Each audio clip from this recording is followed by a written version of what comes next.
What's going on, horror lovers? HorrorWithHoss come back to you with another video. And yes, this is my first video for Wild Eye Week 2023. I'm joining in this with some other great YouTubers you know from the horror community. Bronco Juggalo, of course, the one putting this on. The first title that I am going to be reviewing for you is a sequel, and that is Don't Fuck in the Woods 2. This is a Sean Burkett film. He did both the movies, and this one here is a little bit different than the first. If you've not seen the first, it's a little bit different as well. This is my hard pack exclusive for the first one, but this movie here, in the first one, you're dealing with a creature in the woods. And at the beginning of this one, you kind of see how it sets up for this one, but this one's more along the lines of like, and it even says it on the back of the cover here, this is more like a Night of the Creeps type movie in a way, because you have these little slug beings that are, I guess, an extension of the creature from the first one. So I'm going to try to give you a little bit of a recap of this movie without giving too much away.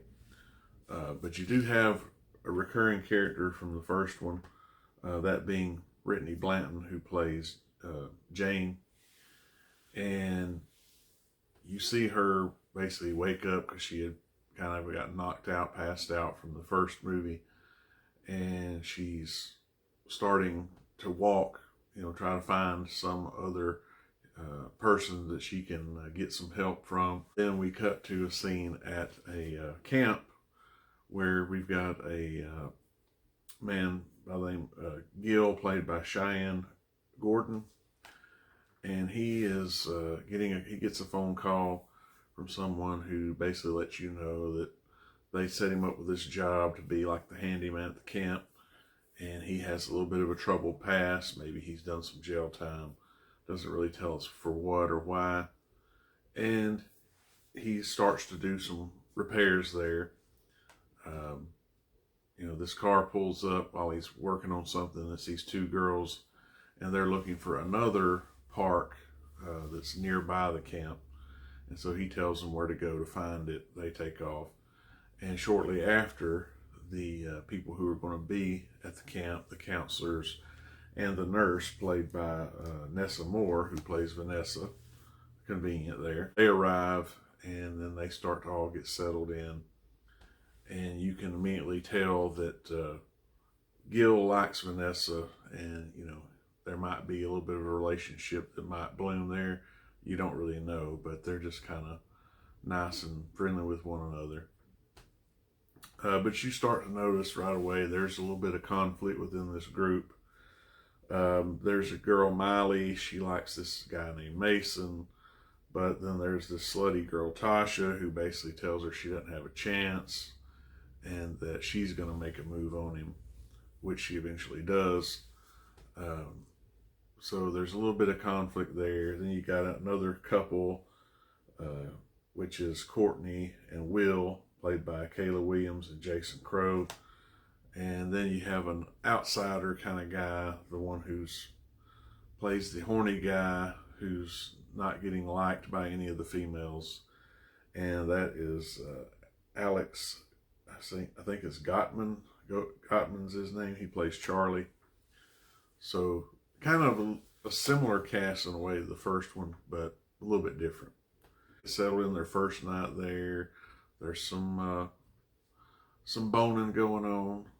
In this movie, you're definitely going to get some boobs, some blood, and a body count. So there's 3 B's there. You can rest assured you're going to get in this movie. But the first person to get infected by these slugs is Courtney. She's basically got through having some sexy time with Will. She goes out to squat down by a tree to relieve herself. And one of these slugs, well, let's just say he finds a unique entry point for her, which it does show on camera. So that was the first what the fuck moment for me in this movie.